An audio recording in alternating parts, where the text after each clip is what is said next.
each other in it, and to offer our worship and thanks to you.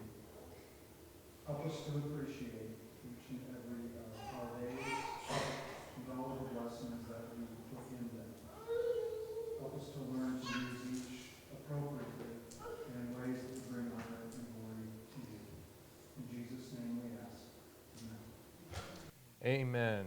Amen. All right, Ecclesiastes chapter 7. We've been going at a pretty good clip for the last couple weeks, doing 2 chapters at a time. I think we're going to just slow down and do what we can with 7 and then call it a night. So if you would turn there in your Old Testaments, we will read the first 15 verses, and then we'll stop and talk about it. So can I get a volunteer to do 1 through 15? Oh, there you go. Thank you. I'm about to draft somebody. Thank you for volunteering. A good name is better than precious ointment in the day of death and the day of birth. It is better to go to the house of mourning than to go to the house of feasting. For this is the end of all mankind, and the living will lay it to heart. Sorrow is better than laughter, for by sadness of face the heart is made glad. The heart of the wise is in the house of mourning, but the heart of fools is in the house of mirth. It is better for a man to hear the rebuke of the wise than to hear the song of fools. For as the crackling of thorns under a pot, so is the laughter of the fools. This also is vanity. Surely oppression drives the wise into madness, and a bribe corrupts the heart. Better is the end of a thing than its beginning, and the patient in spirit is better than the proud in spirit. Be not quick in your spirit to become angry, for anger lodges in the heart of fools. Say not, why were the former days better than these?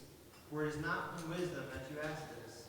Wisdom is good with an inheritance, an advantage to those who see the sun. For the protection of wisdom is like the protection of money. The advantage of knowledge is that wisdom preserves the life of him who has it. Consider the work of God. Who can make straight what he has made crooked?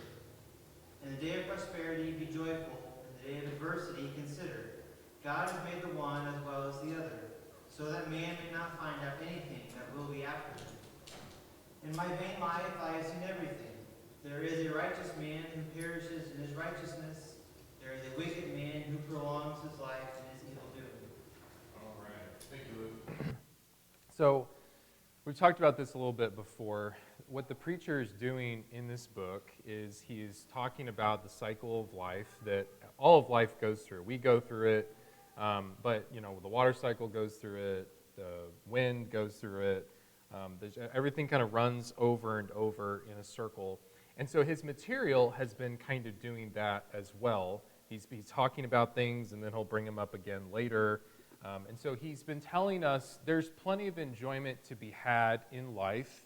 If you have money, there's some pleasure in that. You can do a lot with that.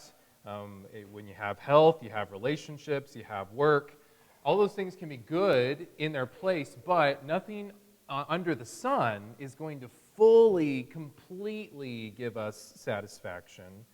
And so he's done different things to teach us that. And remember back in chapter 1, chapter 2, we had a lot of discourses. We had a lot of him just narrating the experiences of his life and telling us, hey, I did this, and I built that, and I had these relationships, and here's my conclusion about all that. Sometimes in the book, you'll see poetry. Chapter 3 is a good example of that. For everything there's a season, a time for every matter under heaven, a time for this, a time for that. It's very poetic. And then sometimes in the book, you're going to have sections that read a lot like the book of Proverbs. And that's not surprising, especially if Solomon is the preacher here. But also, if you skip over to chapter 12, it's interesting that as the book closes, chapter 12, verse 9 says, besides being wise, here's what the preacher did. He also taught the people knowledge, weighing and studying and arranging many proverbs with great care. The preacher sought to find words of delight, and uprightly he wrote words of truth. And so you can go to the book of Proverbs and get a whole lot more of that from Solomon. But this chapter, in chapter 7, A lot of this first part of the chapter reads in a very proverbial kind of way. And so that's what he's going to do to try to talk about wisdom and foolishness here. And he's gonna do a lot of comparing. There's a lot of comparison. One thing is better than another thing. So verse 1, a good name is better than precious ointment, fancy perfume, and the day of death than the day of birth. I think that's an interesting way of talking about this. There's nothing wrong with ointment. There's nothing wrong with perfume, obviously. But perfume is just superficial. It's just something that you put on top of your body, and it's temporary, and then it goes away. But what about a good character? Like that, if that's inside of you, if that's your person, that's something that lasts. That's something that has substance to it. And so if you don't have a good character, really there's no amount of perfume that you can put on that'll mask that. But if you do have a good name, then dying and finishing your race well is better than birth. Because when you're born, I mean, that's an exciting time, but birth just has a lot of unlived life ahead of it. There's a lot of potential with a human life at the point of birth. But if somebody has lived all of their years now, and now they're at the end of their journey, and they have made good choices, and they have allowed Jesus to come into their heart and change them, then the day of death is glorious, because you know where they are, and they're in the presence of Jesus. So we have that perspective as Christians. But even during this Old Testament time, they had some sense of that too. Verses 2 through 4 are really interesting too. Whenever I preach funerals, verse 2 is usually a verse that I will bring into the sermon. It's better, here's a comparison again, it's better to go to the house of mourning than to go to the house of feasting. It's better to go to a funeral than it is to a party. Now, a party is a lot more fun. There's usually a lot more laughter at a party, a lot more of a lot of things. But with a funeral, why is a funeral better than a party? What does he say about that?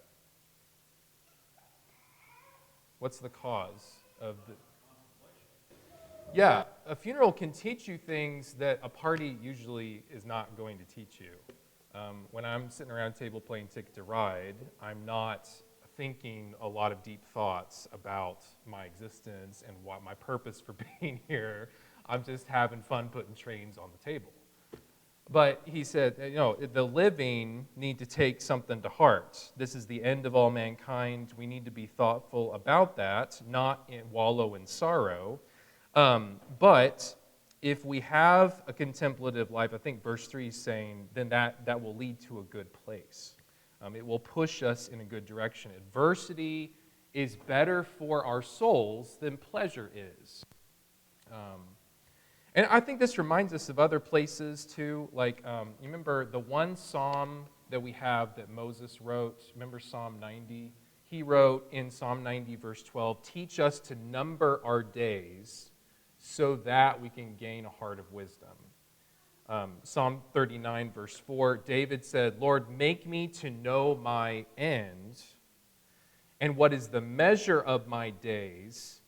Why? So that I may know how frail I am. So there's a good purpose for all of that. And verse 4 kind of goes along with this. The heart of the wise is in the house of mourning, but the heart of fools is in the house of mirth. A fool is not going to take his life seriously. He's not going to learn any lessons, but the wise do. Thoughts or comments so far, down through 4? You want to add anything? Yeah. Overall, it seems to be saying that the end of vanity is a lot better than starting into vanity. And what needs to be thought about is preparing for the end of vanity. But so many of us prepare in a lot of vain ways to head into more vanity. Yeah. And that's a waste of preparation and memories. Yeah. Amen. Good. Anybody else? This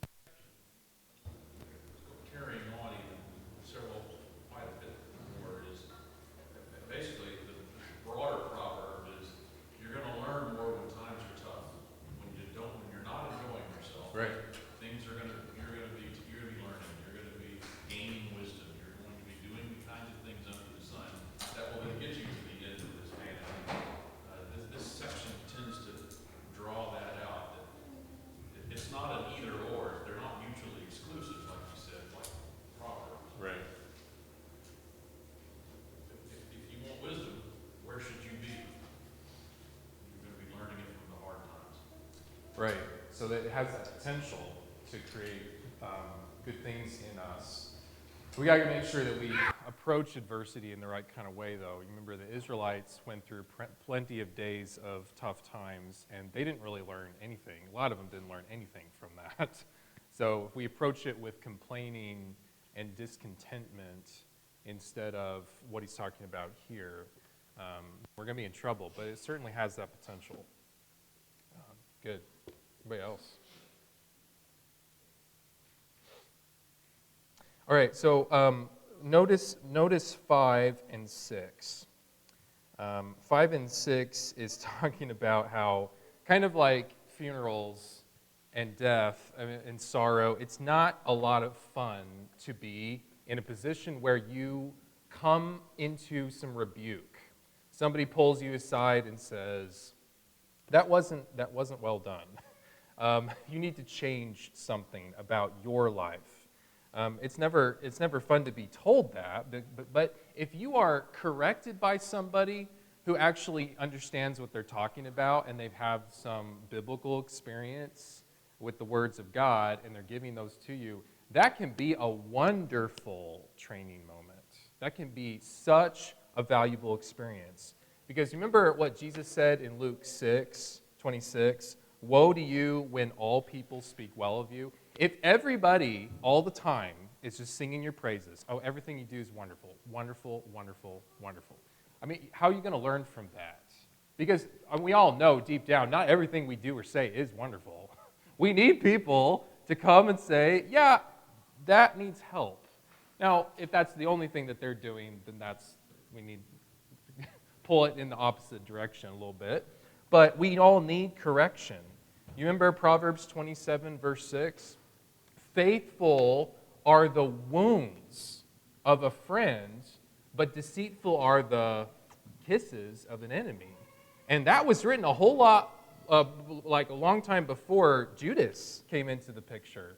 But you remember in the garden, that's exactly what Judas does. He kisses his Lord, even though he's got a heart of blackness, because he's about to deliver his Lord over to the people who would take him to the cross. So faithful are the wounds of a friend. We need friends like that. But by contrast, notice how he talks about the song of fools in verse 5. In verse 6, it's kind of an interesting picture in verse 6. As the crackling of thorns under a pot, so is the laughter of the fools. This also is vanity. So when you're setting a fire, maybe some of you have done this, you got some brambles, you got some dried things that don't have a lot of substance to them. You throw them in the fire, and there's a crackle, there's a pop, there's a lot of noise. Maybe the fire goes whoosh, and there's a lot to be seen there, but it doesn't last. It burns up, and then that's it, as opposed to putting a big honking log on the fire. That's gonna give you some heat for a while. So that's what listening to fools is like. There's nothing of substance to them, to their laughter. They don't take life or you seriously. And so we need to appreciate what we can learn from correction, even when the person who is correcting you isn't doing a very good job of it. You ever had that happen before? Somebody comes to you and they're like, you didn't do that very well. And you can't really tell that they love you or appreciate you. There's even something to be learned from those situations. I was reading about a story to prepare for this where this younger preacher was just called out. I mean, somebody just smacked him in the face verbally and just said, "You're a liar," for whatever thing he said. And so he went to an older preacher to get advice. And the older preacher looked at him and said, "Well, are you? Like, I mean, you need to think of it, even though you sure didn't appreciate that and the way that he came at you.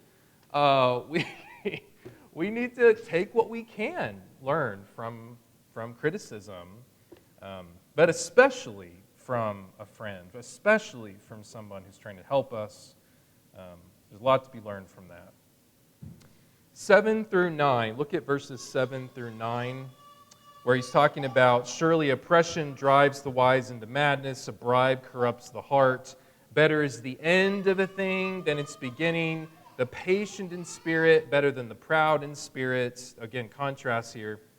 Be not quick in your spirit to become angry, for anger lodges in the heart of fools. So there are lots of pressures, lots of temptations under the sun. And what he's talking about at the beginning with the bribery business, there's a lot of opportunities that you and I have to cut corners, right?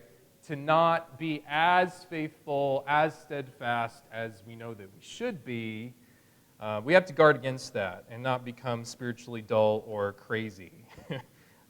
Driving the wise into madness, corrupting the heart, verse 7. That needs to not be in us. We need to look down our path far enough to be able to see what the outcome is in terms of where we're going, where it's all leading. Verse 9, I think, reminds us of Ephesians 4:26. Don't let the sun go down on your anger. Yes, is it possible to be godly and have anger at the same time? Yes, because Ephesians also says, be angry and do not sin. But I think you know as well as I do that if anger is in us for any length of time, that can quickly turn selfish. It can quickly turn ungodly. And so be very careful to become angry. And then even when you are, there's a lot that needs to be guarded against with that. Verse 10. Verse 10 is an interesting verse. Say not, why were the former days better than these? For it's not from wisdom that you ask this. You ever heard somebody who's on the older end of the spectrum say, man, back in my day, hamburgers were 5 cents, and now they're, $50 going through McDonald's. Or maybe that's a trivial thing. But sometimes it's even something more of substance. Back in my day, people were a lot better on the street, meeting somebody than they are now in this way or this way. But he's pointing out, it's really, that's not helpful. That's not a wise thing to say. We have to, even though we might think, man, our country or our environment, our community is going to the dogs. I mean, hasn't the entire world always been going to the dogs? No matter what time period you look at, whether it's the 50s or the 60s or the 1700s or the 1400s, every time of world history under the sun has had things that you could criticize and say, man, that's really bad. And sometimes it's worse than others, yes. But the job of God's people is to live in this broken world wherever we're at, whatever the time period is, whatever's going on in the world, whether it's good or bad. We live here and we do His will and we trust and submit to His plans, even though we can't understand everything that He's doing. We're going to serve God no matter what. And I think that leads into 11 through 15, the last section that Luke read. Wisdom is good with an inheritance, an advantage to those who see the sun. The protection of wisdom is like the protection of money, the advantage of knowledge, that wisdom preserves the life of him who has it. Think about the work of God. Who can make straight what He's made crooked? In the day of prosperity, be joyful. In the day of adversity, consider God's made one, He's made the other, so that man may not find out anything of what will be after him. And then he talks about his experiences a little bit in 15. There's a righteous man who sometimes perishes even though he's doing the right thing. There's a wicked guy who is able to extend his life even though he's doing wicked things and he's not commended by God. He lives a little bit longer sometimes. And so we can't always see or understand the purposes of God behind everything. Why is it that, for example, when you get to the book of Acts, James, the brother of John, gets cut off by Herod pretty early on in the book. But then his brother John outlives all of the apostles, lives to be an old man, and so how do you explain all of that? How do you understand what's going on with Job if you're on the ground with Job? going through his trials. There's a lot of things in Bible history and maybe even our personal lives where we can look at and say, I don't get this. Why did this happen this way? It didn't have to happen that way. It's not how I would have done it if I'm God. But we have to understand that we don't see the big picture like he does. And so, yes, wisdom has some protection to it. Wisdom is a good thing to pursue. He keeps saying that over and over throughout the book because he'll go these places where he'll say, you know, even if you got wisdom, you're going to die like the beasts do or something like that. But he's going to also have moments like this where he's going to say, wisdom is good. You should be wise. And so we got to trust and submit to his plans, even though we might not live as long as an unrighteous neighbor or whatever the case may be. We're going to be blessed at the end of days after the vanity is over, because the vanity is only going to last so far for us. Comments or questions through verse 15?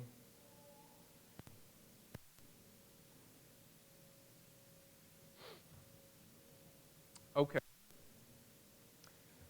16 through 24. Get that for us. Yeah, we'll get that, Brent. Thank you. Do not be overly righteous, nor be overly wise. Why should you destroy yourself? Do not be overly wicked, nor be foolish. Why should you die before your time? It is good that you grasp this, and also will not remove your hand from the other. He who fears God will escape them all. Wisdom strengthens the wise more than 10 rulers of the city. There is not a just man under who does good and does not sin. Also, do not take to heart everything people say, lest you hear your servants cursing. For many times also your own heart has known that even you have cursed others. All this I have proved by wisdom. I said, I will be wise, but it was far from me. As for that which was far off exceedingly, who can find it? Okay, thank you. So let's tackle 16 through 18. What is he talking about here? When he says, verse 16, be not overly righteous. Don't make yourself too wise. Why should you destroy yourself? Verse 17, be not overly wicked, neither be a fool. Why should you die before your time? Obviously, he can't be saying, we got to find a happy medium between being really, really good and really, really bad. There's got to be something in the middle we should shoot for. Obviously, he's not saying that, but what is he saying here? Anybody want to tackle that? Aspect of extremism, certainly we're dealing with extremes here, but excessively righteous could potentially be legalistic righteousness or seeking righteousness instead of just living righteously, finding, making the acquisition of knowledge and wisdom the end. I likewise get it from the same direction on the wickedness part. Again, I don't believe he's advocating wickedness, but on the side that he's saying, be balanced. Everything we've been talking about, do. Be wise. Don't seek it. Don't make your life that of seeking wisdom. Live your life with wisdom. Realizing, as he says in a few verses down, no one is perfect. And so, Right. try not to seek that level of perfection because that's certainly striving after it. But, Yeah, and I think the verse 20 is going to come into this discussion too, because it's right there in the context. I think verse 15, the verse right before this, helps us out with this too, where he says, "There's a righteous man who perishes in his righteousness. There's a wicked man who prolongs his life in his evil doing." I think what he's getting at there is, our destiny under the sun can't be determined by the kind of character that we have. God does want us to be righteous. He does want us to have wisdom. He does want us to seek Him. But sometimes righteous people die more quickly than wicked people do. Sometimes there's that kind of situation under the sun. And so, if you try to live a life of perfect purity, that's not going to automatically guarantee a life of peace and prosperity. And in the same way, and we can't, if we go to the life of wickedness, that's for sure not going to give us satisfaction at all. But kind of like what Stephen was just saying, what verse 20 says is even for the people who are trying to be righteous and please God, nobody is going to do that perfectly, which, by the way, this is setting up for the man who comes and does live a perfectly righteous life for us on our behalf. So instead, what should we do? We should fear God. Notice how he camps on that in a lot of these passages, and he comes down on that in verse 18. It's good, you should take hold of this and not withhold your hand. So grab on tight and don't let go. You've got to fear God. And that's of course, what he's going to end with at the end of the book. The conclusion of the whole matter is that very idea. No matter what, whether you understand it or not, your life, whether you have good days or bad days, that's what you should hold on to. And so 19 through 24, building on those ideas, he's talking about wisdom, how it's a good thing, but we are insufficient to become all that we want to be in and of ourselves with using our own strength. Because, notice what he says in 23 and 24. 21 and 22. Do not take to heart all the things that people say, lest you hear your servant cursing you. Your heart knows that many times you yourself cursed others. We all understand the truth of those verses, how you get wind of the way that somebody else is talking about you. And if it, that's happened to me, I get really riled up about that, but then the next verse comes into play, and you think, well, but haven't I just done the same thing, either about them or about other people? So I have no right to get all self-righteous about that, because I've stumbled, I've fallen. Verse 20, I'm trying to please God, but I'm one of these men on earth who doesn't have a perfect sinless record in my soul. So we'd like to be wise, but we struggle with things like 21 and 22. And so none of us, 23, 24, can say, I've got all the wisdom I need. I have made it. I have studied it all out. I've had all the experiences, and I'm there. Even the preacher, he kind of throws his hands up and says, well, I wanted to be wise, but I couldn't fully even get there. It was far from me. It's deep. It's very deep. And I don't have a deep enough bucket to draw that out with. Who can find it out? So this is a humbling passage, I think, that really helps us with our attitudes in a lot of ways. Comments or questions down there through 24? Yes, sir. In 18, do you think the two things that he's talking about there are still righteousness and wisdom?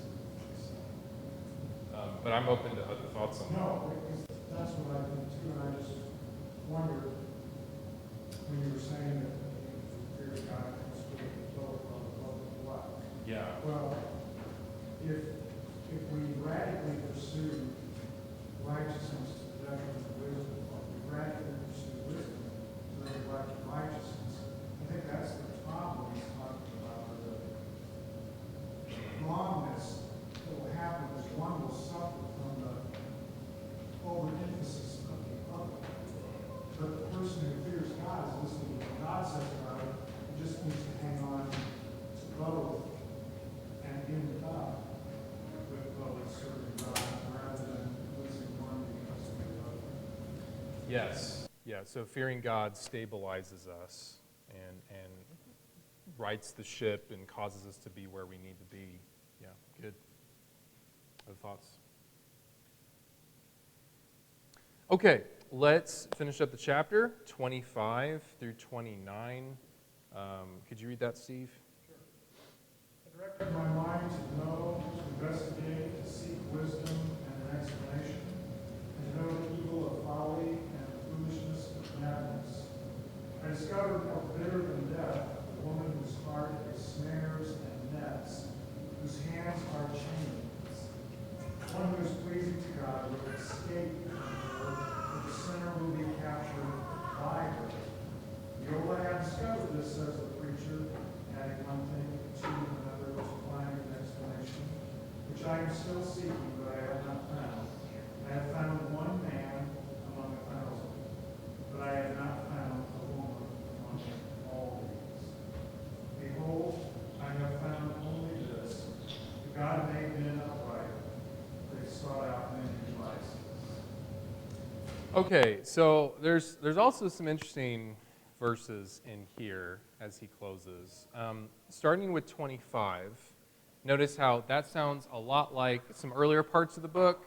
Chapter 1, 17, it's basically that idea. I'm setting my mind to experiment and to do this and to do that and to search really hard to see if I can get my mind and my heart around this idea of wisdom and foolishness so he can warn people, guide his audience. And so verse 26, he's going to come back to something that, he talks a lot about in the Proverbs. If you read the first 9 chapters of Proverbs, it's all about the Lady Wisdom or Lady Folly and the woman who can ensnare you and take you in because of her sexual advances and just wreck your life. And so he gets to that there in 26. Run away from her. She is snares and nets and fetters. She's going to catch you and lock you down, and nothing good is going to come from that. So run, run, run away from her. Keep in mind that, I mentioned this briefly before, I'm suspecting that Ecclesiastes is especially geared toward younger men. Because of chapter, or at least younger people. Chapter 12, remember the way that starts out. Verse 1, remember also your Creator in the days of your youth. At least there, when you get to that point, he is directly talking to younger people who have a lot of them. So it's typically younger people that fall prey to the verse 26, what he's talking about here back in chapter 7. So he's warning about that. And notice, in his searching, in his investigating wisdom, he mentions what he has found and what he hasn't found. So verse 27, I've been searching, find the scheme of things. And so verse 28, he just says, I haven't really been impressed with anybody. I've looked at a lot of people, and I only found one man. And of those people, I didn't even find one woman. And if we're talking about Solomon, my side comment is, well, look where you were looking. You're looking at the princesses of these foreign countries, these pagan women, and yeah, you're not going to find a lot of women there. When I think about my personal experience, sometimes in local churches, I know a lot of really, really solid, godly women. And sometimes not as many solid, godly men. But be that as it may, this is his experience. But he's essentially saying, I haven't really found anybody, more or less, who is trying to serve God in the way that they should. So we all need a lot of grace, is what I take away from that. Verse 29, but here's what I have found. And he really camps on this, that when God made us, when he created us in his image, he made us in the right kind of way. He made us complete. He made us whole. He made man upright. But we have done a bunch of things that we shouldn't have done. We've made ourselves unwell. And so we all, Romans 3, all have sinned and fall short of the glory of God. Whether you're a Jew or you're not a Jew, you're a Gentile, we all need God's wisdom, God's help, God's grace. And it's rough to live under the sun sometimes, and we need his help in that. And he is helping us, and ultimately he's coming to bring us to a day where there's no more vanity anymore. So again, I'm going to hammer 1 Corinthians 15 again. In the Lord, your labor is not in vain. Even though we stumble through it sometimes we don't do it as well as we could. He's helping us along, and he's going to reward us someday. Thoughts or comments through the end of the chapter here, 29? Yeah. He told us in verse 1 of chapter 1, he's king in Jerusalem. Yeah. And when you think about the kind of people You who hang around approach with the you? king, Yeah. and you think Yeah. about the kind of motives that they have, Yeah. you actually have much better odds as a common man to come out with finding a faithful friend Yeah. or a good woman Yeah. than what a leader has. Because leaders, they don't find them. They- They aren't looking in the right places anyway. But this is what's approaching them, and they see how much folly is out there. Yeah. They, for the most part, find a lot of sycophants and people who kiss up to them and say, oh, you're wonderful, whatever you want. And Yeah, not what you really have. right, yeah. Which is what made Daniel so special in the court of the kings that he served. I mean, he served it to you straight. Here's what God said. You're going to get cut down. Yeah.